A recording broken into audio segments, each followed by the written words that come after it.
If you're new here, I'm Kaniti, and if you're already watching my One Piece Chill channel, welcome back. Today we are reading the newest chapter of One Piece number 1082, so of course, spoiler alert if you're not up to date with manga, so let's see what this chapter has. Let's go. It's called Let's Go and Claim It. Okay, cover request by Kameda Hanaota. Chopper mistaken Zeus for cotton candy and taking a bite. Oh my gosh, that is so cute. Oh man, I love it. And Zeus is so adorable, and Chopper is, of course. And oh, it is Prometheus was his name, right? In the sky. That's adorable. Okay, so the name of the chapter is very exciting. Let's go and claim it. Is this like talking about One Piece, obviously? Let's see the first page. Ooh, there's a lot of text here. Let's see. An obituary makes the front page. Vice Admiral T-Bone was adored by civilians and Marines alike. Well, he doesn't look very adorable. Navy headquarters officer dead. Vice Admiral T-Bone killed. News of his death shocked the world, but the Navy refused to comment on the details of the incident. Okay, so we just see some newspapers, then we go to Navy headquarters. Have they caught the man who did it? Nope, not yet, but we are certain the culprit's family is bound to be pretty well off after this. What's the road coming towards Tsuru-chan? Pretty well off because like he was killed for the bounty, because like the bounty were put on the Marines and he was killed for the bounty, and now this person who killed him has a lot of money, we assume. So what's the road is coming towards Tsuru-chan? So yeah, it is Tsuru. The civilians were sworn to protect are stabbing us in the back. It is unbearable. Yeah, but I'm not sure how like really protected the civilians are in the world of One Piece. So I wouldn't be too surprised. Parents aren't the only ones interested in money, you know. We Marines have bounties on our heads now, Tsuru says. It's only natural for people to come after us. Oh, that's someone in the background looks so funny. Just having a good time, eating something nice, hoping to eat something nice. Especially in a place like Pepe Kingdom, Tsuru continues, where over 1,000 die of starvation every year. It's no wonder he was killed there. Oh, okay, so it was even more like a necessity for them, even, I think. Poverty and wealth, we all adapt to our circumstances. Yeah, but why do these circumstances exist in this world, that people in Pepe Kingdom are all dying of starvation? Not that I'm trying to defend the culprit, of course, she adds. Just noting that if this is what the darn clown had in mind, we've severely underestimated him. How can you protect and serve the people if you have to constantly look over your shoulder when you are around them? If we don't neutralize the cross guilds group soon, this will kill the morale of every Marine and weaken the whole Navy. Hey, Hina, have you seen Garp? There's a new rice cracker flavor I want him to try. He said he was off to save Kobe a few days ago, so he's probably teamed up with Salt. Pretty sure Kujaku is with him at least. Hina is like, well, yeah, it's like she's saying, he went to get some curry bread, I don't know. What? Don't tell me they've gone to Hachinosu. That's like the Beehive Island. Okay, so some interesting moments here on these pages. So the bounties and the Marines are working, and we get some more glimpse in how like bad the condition the world is in, that people in Pepe Kingdom are all starving, that Marines are a bit unsettled and a bit worried that they have bounties on their back now. And of course it's news to them that Garp went to this, well, not solo, it's not a solo mission. Now we go to Empty Bluffs Island in New World. Good job crossing the seas and making it there. Thank you. Be proud, the emperors of the underworld are smiling because of you. Everyone is proclaiming the birth of a new star, a champion of evil. I heard my family received the payment.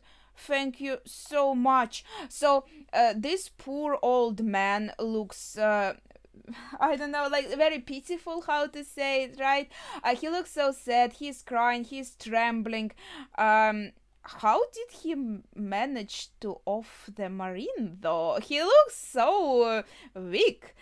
I don't know, but it's nice that his family did receive the payment, that it's like fully honest, and these people are actually receiving these bounties, right?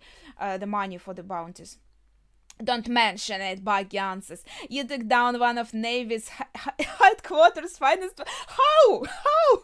Vice Admirals, you are evil charisma incarnate. Stop being so humble. Yeah, ha ha ha ha. Your crazy stunt really shocked the Marines. They'll have your head for sure if they catch you. Ooh. Even if I can't see my family ever again, this man is saying, it's better than watching them die of starvation. So he can't really go to his family because he's the culprit, and like the Marines will have his head if they catch him. So he can't go home, but he did it for his family. It looks like he has a wife and at least 2 children, judging by this panel. So he selflessly did it for them, so they would have money to survive and not die of starvation, as he said, right? And we see this panel where they're saying, I'm so hungry. This is super sad. Rest easy, friend. We'll take care of you as a fellow pirate. As a pirate? Okay, so if you do this and you catch or kill some marine and get this bounty, you can't just live anymore like a regular citizen. You become a criminal in the government's eyes. So basically what Buggy says here, you are now considered a pirate. So yeah, you have no choice but to join us. Get it? One of the emperors is taking you under his wing. The bombastic clown himself, Buggy-sama. He's on another level. The 2-bit pirates you've met before aren't fit to lick his boots. Never forget this moment. You are standing face to face with a living legend. Of course, Buggy. It's Buggy-sama in the flesh. Buggy in the flesh. Buggy in the flesh. Buggy in the flesh. Yes. That is so cute. Look, he's dancing and there's like musical notes around him. Sorry to interrupt you, Barley-sama. You are so fresh. What?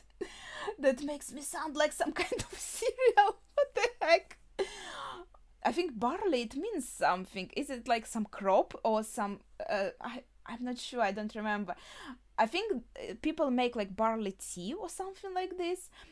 We finished it, so a ship worthy of Cross Guild. Ooh, leave the ship to me. I've got some talented shipwrights under me, Buggy said before.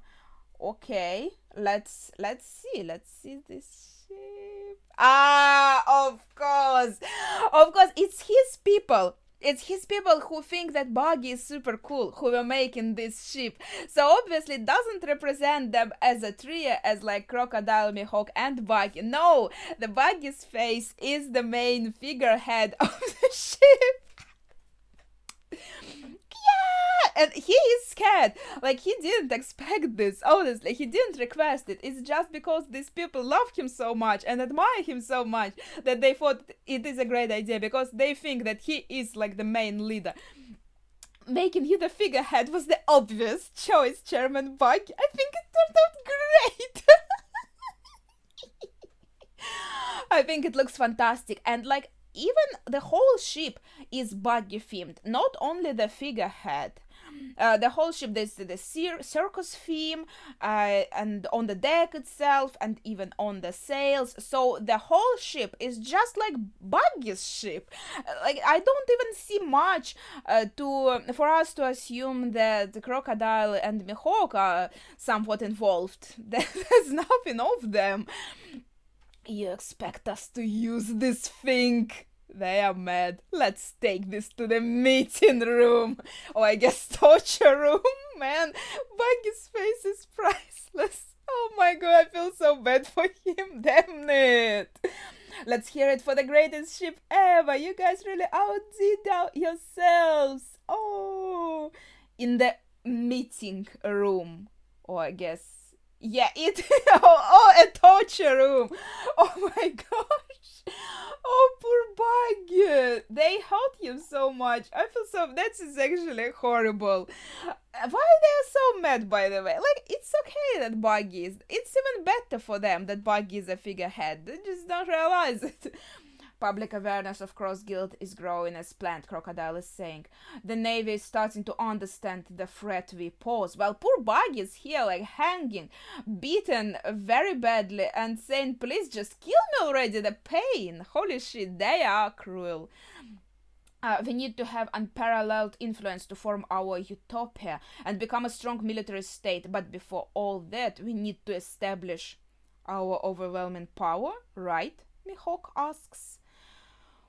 This is wrong, Buggy thinks. This isn't how I wanted my life to go. I think maybe it might be that he is unhappy, not only with the state he is in right now, but maybe he's not a fan of their plans, actually. Maybe he doesn't vibe with their ideas. And to do that, we've got to find a way to gather an enormous amount of wealth. You are saying we need wealth and power, right? Buggy is saying, salivating at his mouth. Okay, he's not actually salivating, but I'm maybe out of line here. And I know you may do away with me for saying this, but how can you call yourself pirates with schemes like that? Wait, gathering an enormous amount of wealth? How can they call themselves pirates for saying they want to gather amounts of wealth? Isn't that like what traditionally pirates do? Okay, but before that, become a strong military state. That, I think, the thing that threw Buggy off. That it's not like the pirate freedom and chill and fun, but a strong military state. It sounds pretty horrible, to be honest. What did this cockroach just say? Mihawk asks. Meanwhile, Buggy yells, you are doing it all backwards. Okay, I hope we hear his thoughts. Okay, nice. You must have heard, right? You know Red Hair is making his move too. We used to be on the Pirate King's crew together, but circumstances prevented us from going to Lovetail with the others. Now tell me, way back when, what did you guys want to be? Ooh, and we see actually the room itself more clearly, and there are a lot of horrible torture devices here. It really is a torture room that they're calling the meeting room. When I sailed with Shanks, he shone so brightly with potential, Buggy is saying. I knew I couldn't measure up, so I let go of my real dream. But why? I remember I repeated it many times that Oda said somewhere that if Buggy did train, he would be on one level with Shanks right now. He just let go of his real dream. He just stopped trying. And if he didn't, like, he wouldn't be just this person that everyone thinks is powerful, but he is actually not. He would actually be super powerful. And he's really cool. 24 years ago, the day Gold Roger was executed. You said it yourself, didn't you, Shanks? You said your crew would reach Lovetail one day too. Yeah, but I've changed my mind, Shanks answered. For now, at least. I'm not ready to go for it yet, but I'm still gonna be a pirate. And so I guess Buggy was disappointed by that, because he said he shone so brightly with potential. You're not the next generation's king? I misjudged you, Shanks, he thought to himself then. Come with me, Buggy, Shanks invited him. I'm not going to work under you, idiot. He covered. Actually, maybe he would agree to go if Shanks did say that he will go for One Piece, but maybe he wouldn't still, because he would maybe feel inferior. He would like to be on the same level as Shanks, but he knows he doesn't measure up, but he doesn't really want to like lower himself. He wants to be the captain of his crew, not like someone beneath someone, you know. Don't you care about following in Captain Roger's footsteps? He was thinking to himself while he said, you haven't forgotten, have you? It's your fault I lost the treasure map. I still haven't forgiven you for that. You better watch your back next time we meet. That is actually a very interesting conversation. So then, when Shanks said that he isn't going for One Piece at that moment, Buggy was disappointed. But now he mentions, you must have heard, Red Hair is making his move too. So maybe that inspired him again. that no, now he's saying that no good, Shanks is finally making his move. But what good is it now? I don't know why, but somehow through luck or chance or whatever, we are on equal footing again. I guess he means that thanks to his like reputation and everything, he might not be actually as strong, but they are on equal footing in the terms of the like influence, maybe, let's say. And if it is the way it is, I may as well go ahead and say it. I wanna be a king of the pirates! Oh, Bucky! Wealth, power, why stop there? When we can have it all, let's go for it! Let's go and claim the ultimate treasure! Oh, Bucky, damn it. This is so cool. Oh, it's so nice. He's usually, this kind of character that is very easygoing. He's always saying, oh, I just want to chill. I just want to have some money and be happy and drink some wine or something and have fun. But now he's saying, like, wealth, power. Why stop there when we can get One Piece? Let's go for it. And like it's also in the recent times, okay, Big Mom and Kai, they I think are dead now, but they stated their intentions that they want to claim One Piece. And then we had other people who said now, Shanks also said that like let's go for One Piece, and now Buggy is also saying this. So this is really the setup for the end game, let's say, that everyone is like, I wanna be king of the pirates, I wanna claim One Piece, and now this race is starting. Who will get there? Who will get it? And so these are like our opponents maybe in this race: Blackbeard, Shanks, and Buggy with Mihawk and Crocodile here. He said, yeah, his desire is to be the king of the pirates himself. That is so cool. I wish he did train all these years, man. But at least he trained his luck real well, his charisma. But in any case, he's suggesting that like 3 of them as a trio, I guess, go for One Piece. And okay, let's see what they say. Let's see the result. Let's claim the ultimate treasure. Okay, that double page. I think Crocodile pushed him across the room, and poor Buggy is yelling, yeah, I can't believe you are deluded enough to buy your own con. Remember, we are only letting you keep that title of yours because it benefits us, Crocodile is saying. You think we are just going to carry you to the top? Mihawk asks. We are not plain pirates here. This is serious business, Crocodile adds. You don't have a clue, let alone a plan. Do you really expect us to just go pick fights? With red hair, Blackbeard, and straw hat, Mihawk says.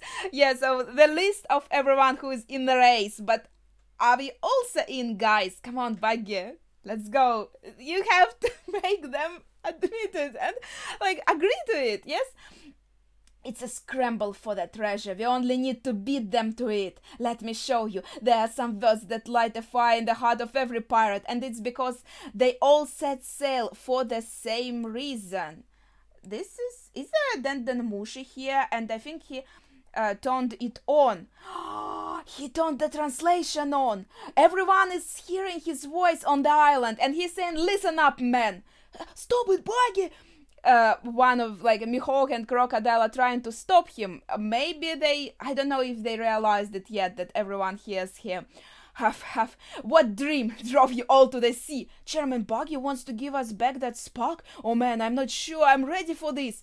Every moment you cling to life might be your last, so why ignore a screaming urge inside you? If you gave up because the reality of it was too daunting, now is your chance. It's time for us to set sail, to reach out and grasp what we all desire most. It's time for us to finally go and claim the One Piece.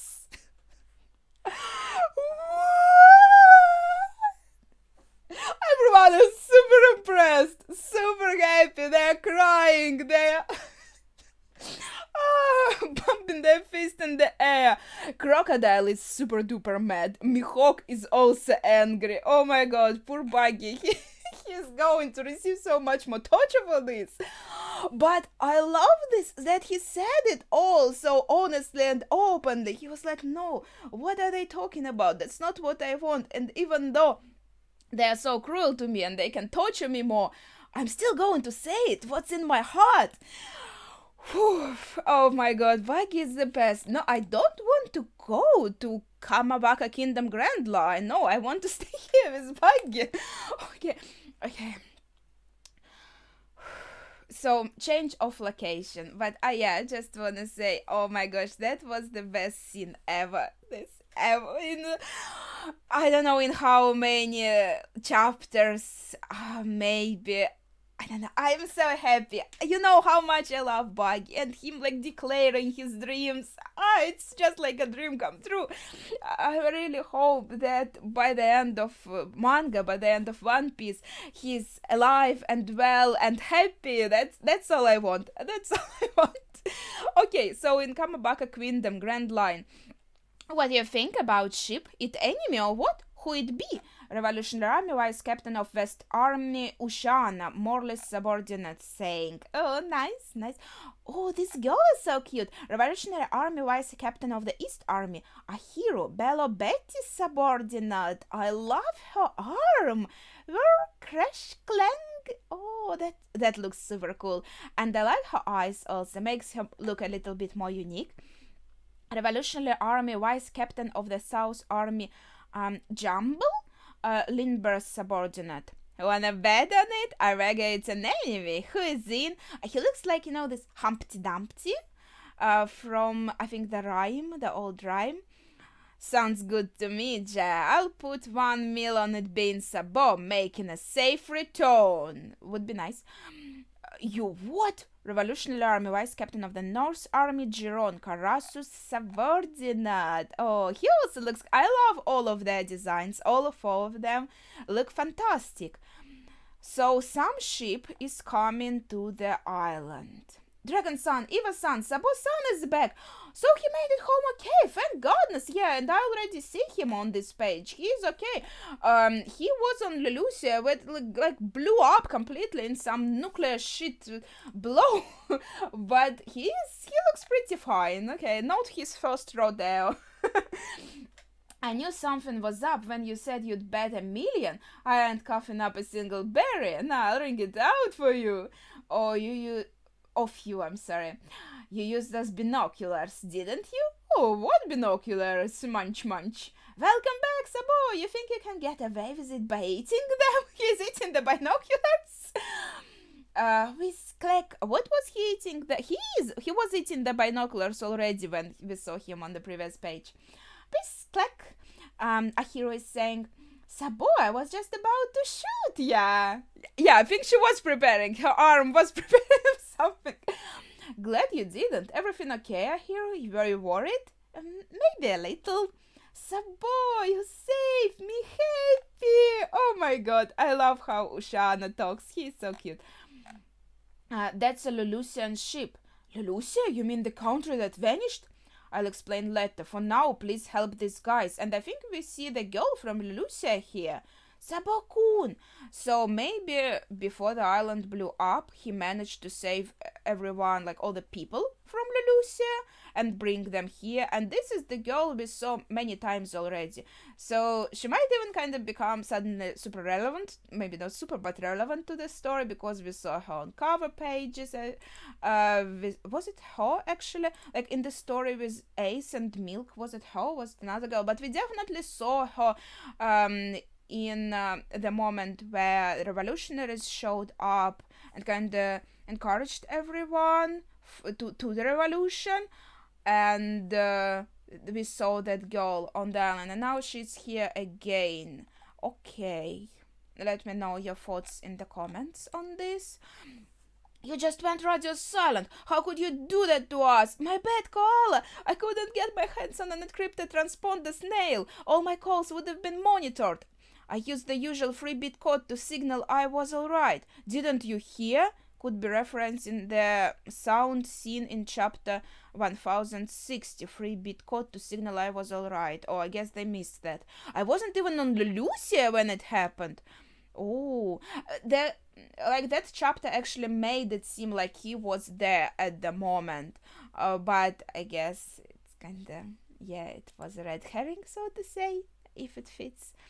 You made me so worried, Carly is crying. Oh, sorry. Sabo, why are all you boys like that? Oh, Morley, don't scare us like that again, silly. Everyone is super happy to see him.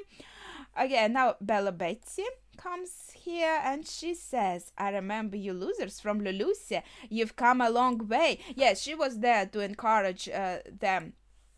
It's a real shame what happened to your homes, but I heard you were hoping to join our cause. Yes, ma'am, they are all saying. And again, we see that girl. First things first, get some rest. We'll straighten you out after that. Okay, so this conversation is over and we are on the last page of the chapter. Here, Eva, Dragon, and Sabo are talking. I heard about Kuma-san. Sorry about that, we let everyone's work go to waste. He might have been programmed to return to Marijoa as a contingency. Well, he was programmed maybe to return there. Don't worry, I know you two are taking it the hardest. So, Sabo, you don't want the captain hearing what you got to say? You don't? Okay. Yeah, just hearing might put your life at risk. What the hell? There was some major trouble at the reverie, Sabo says. I'll tell you all about what really happened at the Holy Land of Marijoa. The truth comes to light. And this is the end of the chapter, of course. Okay, this...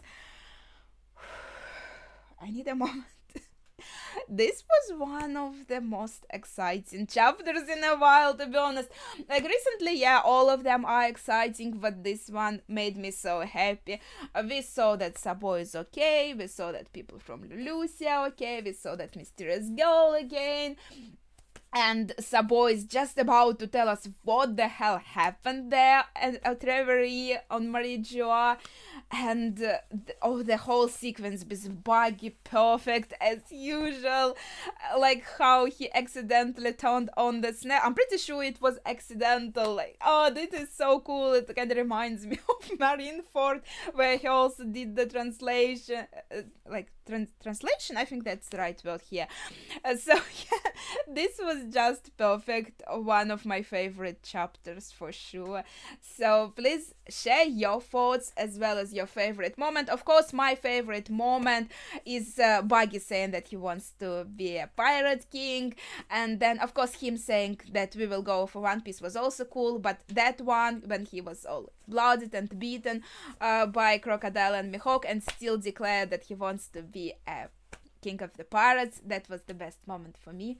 So please share yours as well as like your general thoughts on the chapter. Did you like it? Maybe you want to add something or your theories. That would be it for today from me. So thank you for watching and see ya.